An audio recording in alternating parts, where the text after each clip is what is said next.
सो जो भी theoretical discussion हमने किया था सरफेस टेंशन का कि कैसे सरफेस टेंशन शो करता है free surface of a liquid, तो अब उसे मॉलिक्यूलर थियरी के थ्रू हम टोटली एक्सप्लेन करेंगे, ठीक है।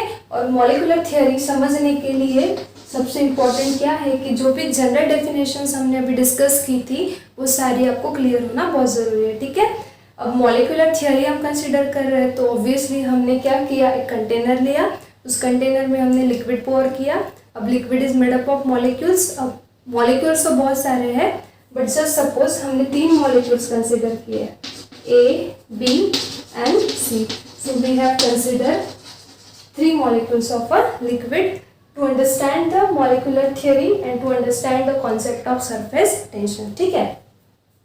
अब ये 3 molecules हमने इस तरह से लिए हैं कि molecule A जो है it is deep inside the liquid, you can see this molecule is deep inside the liquid, molecule B is below, just below this free surface of a liquid, but this is within surface film.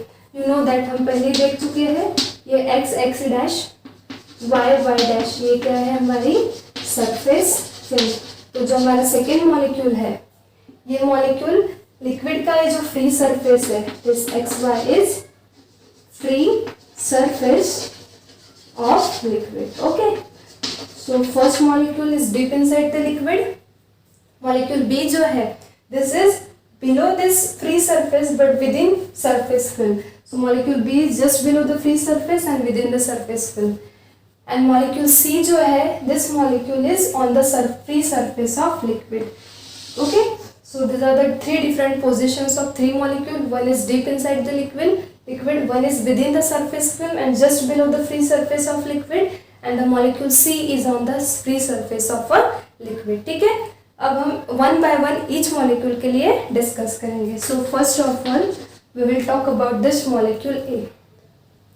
Now you can see as the molecule a is a deep inside the liquid, so ये molecule चारों तरफ से किससे घिरा है, water molecule से घिरा है। अब ये इटसेल्फ वाटर मॉलिक्यूल है और ये वाटर मॉलिक्यूल से घिरा है, सो ऑब्वियसली इनके बीच में कौन सा फोर्स होगा, कोहेसिव फोर्स, ओके। सो क्या होगा, अभी यहाँ का वाटर मॉलिक्यूल ऐसे इधर खींचेगा, ये इधर खींचेगा, ये इधर खींचेगा, ये इधर खींचेगा, ये इधर, ये इधर, ये इधर और ये इधर, ठीक है। So this is called as a range of molecular force, okay. और अगर इस मॉलिक्यूल्स को एज अ सेंटर और इस रेंज को एज अ रेडियस करके एक स्फीयर ड्रॉ करें, so we call it as a sphere of influence. So this is the sphere of influence of molecule a which is deep inside the liquid, okay. So क्या हो रहा है, ये molecule water molecule है और ये हर side से water molecule से घिरा हुआ है, सो ऑब्वियसली ये मॉलिक्यूल इधर खींचेगा, एट द सेम टाइम ये इधर खींचेगा, मतलब नेट कोहेसिव फोर्स बैलेंस्ड हो गया। ये इधर खींच रहा है, ये इधर खींच रहा है, यहाँ पे भी नेट कोहेसिव फोर्स बैलेंस्ड हो गया।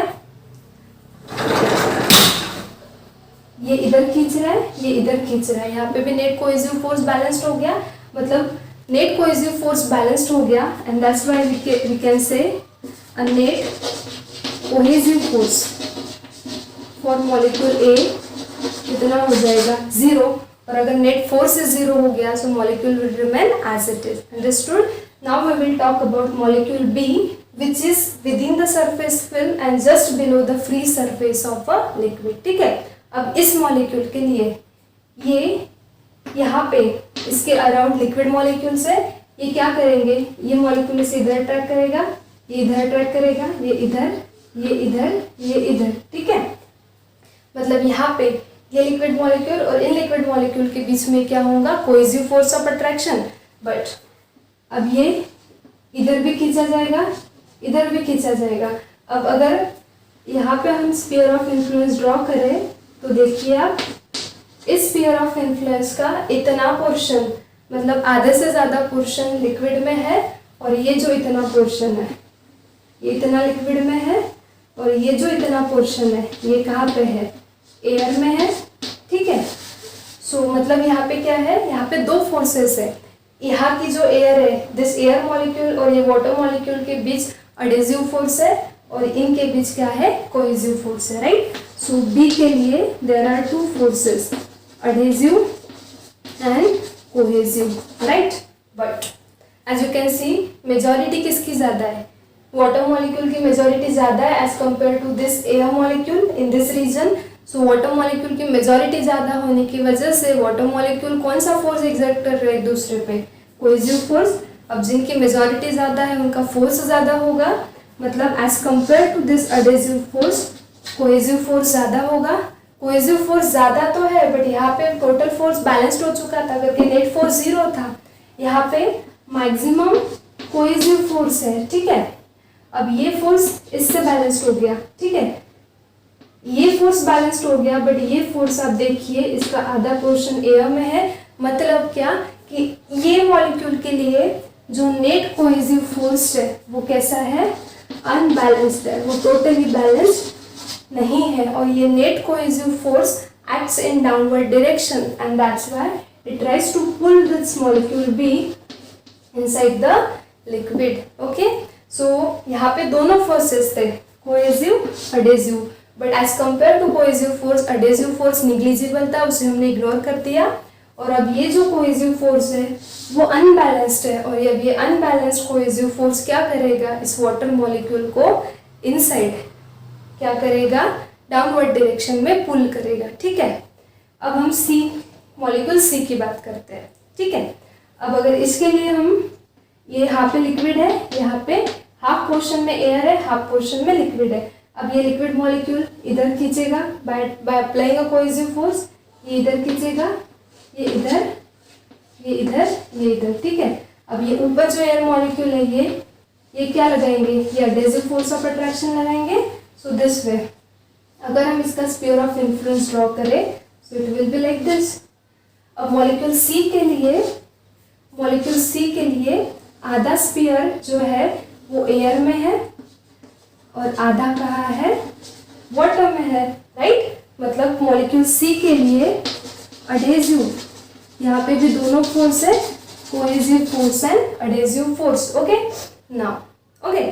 एंड आधा स्फीयर एयर में है, आधा स्फीयर ऑफ इन्फ्लुएंस वाटर में है। मतलब क्या हम ऐसा बोल सकते हैं कि जितना एडहेसिव फोर्स है उतना ही कोहेसिव फोर्स रहेगा, बट ऐसा नहीं होता। तो ऐसा क्यों नहीं होता, तो यहाँ पे देखिए half medium air, half air है, हाफ लिक्विड है, बट हमें पता है density of air is very less as compared to density of water. मतलब क्या कि अगर इस पोर्शन में एयर के 3 मॉलिक्यूल्स है तो उतने ही इस पोर्शन में वाटर के कितने मॉलिक्यूल्स होंगे, 10। अब 3 कहाँ 10 कहाँ, मेजॉरिटी किसकी ज़्यादा है, रीजन सेम है बट डेंसिटी वाटर की ज़्यादा है। वाटर की डेंसिटी ज़्यादा है तो ऑब्वियसली वाटर मॉलिक्यूल्स की मेजॉरिटी ज़्यादा है, जिनकी मेजॉरिटी ज़्यादा है उनका फोर्स ज़्यादा रहेगा। वाटर मॉलिक्यूल के बीच कौन सा फोर्स है, कोहेसिव फोर्स। मतलब मॉलिक्यूल सी के केस में भी नेट फोर्स जो है वो कौन सा है, कोहेसिव, और ये नेट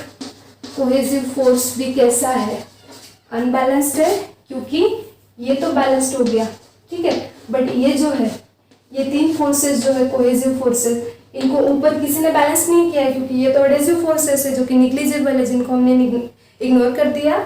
सो ये 2 फोर्सेस ठीक है बैलेंस्ड हो गए, बट ये 3 कोहेसिव फोर्सेस इनको बैलेंस्ड नहीं, ये बैलेंस नहीं हुआ है, मतलब ये अनबैलेंस्ड नेट कोहेसिव फोर्सेस है और इनकी डायरेक्शन क्या है, वर्टिकली डाउनवर्ड, और करके ये क्या करेंगे, ये मॉलिक्यूल सी को भी कहाँ पुल करेंगे, इनसाइड द लिक्विड। समझा। तो इस मॉलिक्यूलर थ्योरी में क्या हो रहा है, एक शॉर्ट में फिर से रिपीट करते हैं। हमने 3 मॉलिक्यूल्स लिए, हमें ये एक्सप्लेन करना है कि कैसे लिक्विड अपना सरफेस एरिया मिनिमाइज करना चाहता है, कैसे वो अंडर टेंशन है, जिसे हम क्या कहते हैं, सरफेस टेंशन, ठीक है। सो हमने 3 मॉलिक्यूल्स लिए, मॉलिक्यूल एक डीप इनसाइड लिक्विड है, अब वो चारों हर साइड से लिक्विड मॉलिक्यूल से घिरा है, तो ऑब्वियसली उस पर कौन सा फोर्स एक्ट होगा, कोहेसिव फोर्स ऑफ अट्रैक्शन। अब ये कोहेसिव फोर्स हर डायरेक्शन में हर मॉलिक्यूल अप्लाई कर रहा है, करके ये जो कोहेसिव फोर्स है वो बैलेंस्ड हो रहा है, तो उसका नेट इफेक्ट कितना है, 0।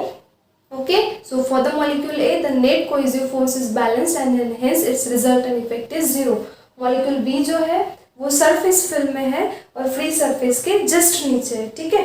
सो इसका जो स्फीयर ऑफ इन्फ्लुएंस है वो इतना, ये इतना एयर में है और ये लिक्विड में है, सो ऑब्वियसली लिक्विड मॉलिक्यूल ज़्यादा है as compared to air molecule, so obviously net जो फोर्स रहेगा वो कौन सा रहेगा, कोहेसिव फोर्स। बट ये कोहेसिव फोर्स इसकी तरह बैलेंस्ड नहीं है, और ये जो नेट कोहेसिव फोर्स है, ये जो नेट अनबैलेंस्ड कोहेसिव फोर्स है, ये कौन सी डायरेक्शन में है, this is in downward direction. और ये क्या करेगा, ये फोर्स डाउनवर्ड डायरेक्शन में होने की वजह से ये मॉलिक्यूल को, ये सरफेस फिल्म में जो मॉलिक्यूल है बी, उसे कहाँ पुल करेगा, inside the liquid. Molecule C का हाफ पोर्शन एयर में है, हाफ पोर्शन लिक्विड में है, मतलब इधर एडहेसिव फोर्स है, इधर कोहेसिव फोर्स है। बट हमें पता है कि एयर की डेंसिटी जो है वो लिक्विड से कम है करके एयर मॉलिक्यूल्स की जो मेजॉरिटी है वो लिक्विड मॉलिक्यूल से कम होगी, मतलब यहाँ पे भी कोहेसिव फोर्स डोमिनेंट होगा, और वो नेट कोहेसिव फोर्स यहाँ पे भी बैलेंस्ड नहीं है, वो अनबैलेंस्ड है। और ये अनबैलेंस्ड कोहेसिव फोर्स क्या करेगा, मॉलिक्यूल को डाउनवर्ड डायरेक्शन में पुल करेगा इनसाइड दिस लिक्विड। मतलब यहाँ पे क्या हो रहा है, ये मॉलिक्यूलर थ्योरी हमें क्या एक्सप्लेन कर रही है कि सरफेस फिल्म में, इस सरफेस फिल्म में जितने भी मॉलिक्यूल्स होते हैं, ये नेट अनबैलेंस्ड कोहेसिव फोर्स उन्हें कहाँ पुल करता है, it pools them inside the liquid as in downward direction, and as all the molecules in this free surface of the liquid are getting pulled inside the liquid, what happens, the majority or the number of molecules in the surface film gets minimizes, and as the number of molecules in this surface film are getting pulled inside the liquid, their numbers are getting minimized, and that's why अब ये molecules जो है surface film में वो सारे के सारे inside the liquid पुल हो रहे हैं। इसके लिए यहाँ पे सरफेस फिल्म में जो मॉलिक्यूल्स थे उनका जो नंबर है, उनका जो प्रोपोर्शन है वो मिनिमाइज हो रहा है, and as the number of molecules in the surface films are getting minimized, that means that surface film is getting shrink just like that stretched membrane, right, that stretched elastic membrane. As the surface film is getting shrink, that means that surface film is now under tension, and that tension is called as a surface tension. So what is happening here, the number of molecules in the surface film are getting pulled inside the liquid. As the number of molecules are getting minimized, the surface film is getting shrinked, the surface film is reducing its surface area, that means it is clearly under tension, and that tension is called as a surface tension. So this is a simple molecular theory, okay, which proves us the property of surface tension that is shown by this free surface of a liquid. Clear है? अब आप बोलोगे कि हम fluid discuss कर रहे हैं और फ्लूइड में गैसेस भी आते हैं, तो just like a liquid gas भी ये प्रॉपर्टी शो करते हैं क्या, तो आंसर है no, gas doesn't shows the property of surface tension. Now why, तो आपको ये भी पता होना चाहिए क्योंकि अंडरस्टैंडिंग बेस्ड क्वेश्चन आपको 1 मार्क के लिए पेपर में पूछा जा सकता है, that why gas does not show the property of surface tension. So surface tension ये प्रॉपर्टी लिक्विड तो शो कर रहा है बट लिक्विड का फ्री सरफेस शो कर रहा है, राइट। अब अगर हम एक कंटेनर ले और उस कंटेनर में हम गैस फिल करें, ठीक है, तो ये गैस क्या होगा, गैस नहीं तो एयर बोलो, ये एयर क्या होगी, ऐसे डिस्पर्स हो जाएगी, ऐसे स्प्रेड हो जाएगी, मतलब गैस को फ्री सरफेस रहेगा क्या, तो गैस को फ्री सरफेस ही नहीं रहेगा, और अगर गैस को फ्री सरफेस ही नहीं है तो सरफेस अंडर टेंशन ही नहीं रहेगा, और अगर गैस का फ्री सरफेस ही नहीं है, अंडर टेंशन ही नहीं है, तो सरफेस टेंशन का सवाल ही नहीं। तो ये टेंशन ही खत्म हो गया कि हमें सरफेस टेंशन की प्रॉपर्टी सिर्फ लिक्विड के फ्री सरफेस के लिए देखनी है, बिकॉज गैस को फ्री सरफेस ही नहीं होता करके ये सरफेस टेंशन शो नहीं करता है, ठीक है। अब इसके एग्जाम्पल, सरफेस टेंशन में होता क्या है कि लिक्विड का फ्री सरफेस अंडर टेंशन होता है, वो सरफेस एरिया मिनिमाइज करना चाहता है, ठीक है। अब आप बोलोगे कि अगर ये net unbalanced cohesive force her molecule को सरफेस फिल्म में जो मॉलिक्यूल्स है उन्हें कहाँ पुल कर रहा है, इनसाइड द लिक्विड, तो फिर अगर एक आधे कंटेनर में ये लिक्विड है जिसका ये फ्री सरफेस है, तो इस सरफेस पे के हर मॉलिक्यूल अगर डाउनवर्डली पुल्ड हो रहा है तो इसका शेप कुछ इस तरह से हो जाना चाहिए, बट ऐसा नहीं होता है। क्यों?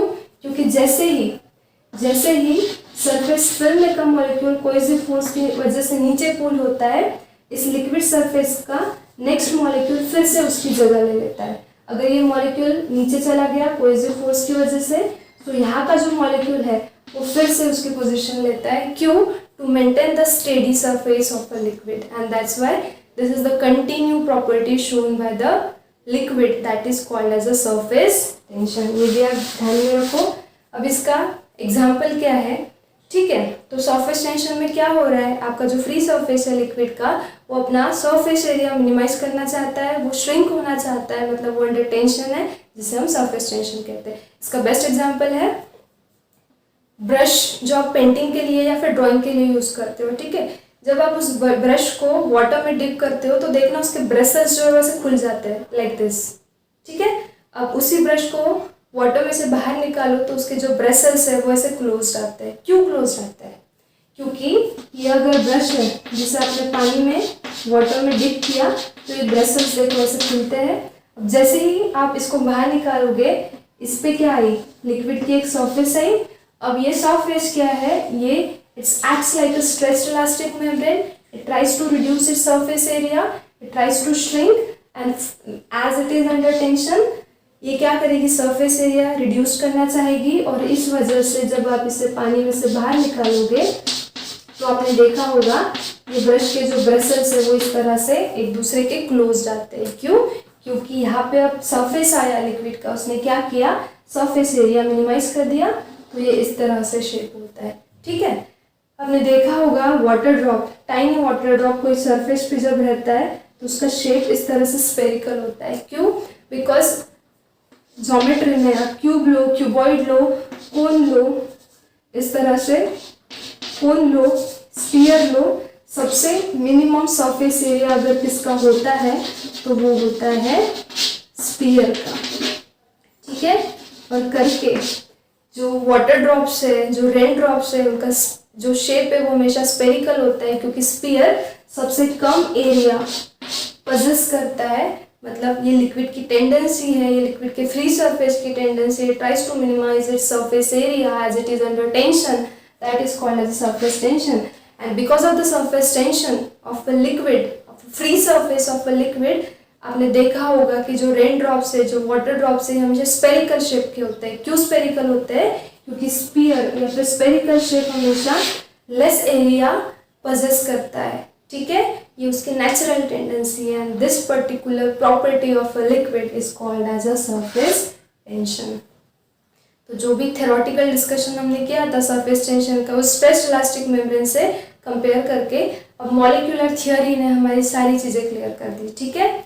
सो this is all about surface tension and the molecular theory. और ये मॉलिक्यूलर थियोरी इंपॉर्टेंट है, बहुत बार एग्जाम में पूछी जाती है, ठीक है? और बहुत डिफिकल्ट नहीं है, 3 मॉलिक्यूल लेके बस कोहेसिव और एडेसिव फोर्स डिस्कस करना है, ठीक है? So this is all about surface tension, which is the property shown by the free surface of a liquid by the virtue of which it minimizes the surface area, it shrinks, that is it is under tension, and that tension is called as a surface tension, ठीक है? So next lecture में अब हम क्या करेंगे, surface tension की definition देखेंगे, उसका formula देखेंगे, unit देखेंगे, ठीक है? So this is all about today. So we'll meet in the next lecture. Until then, stay studious, stay curious. Thank you.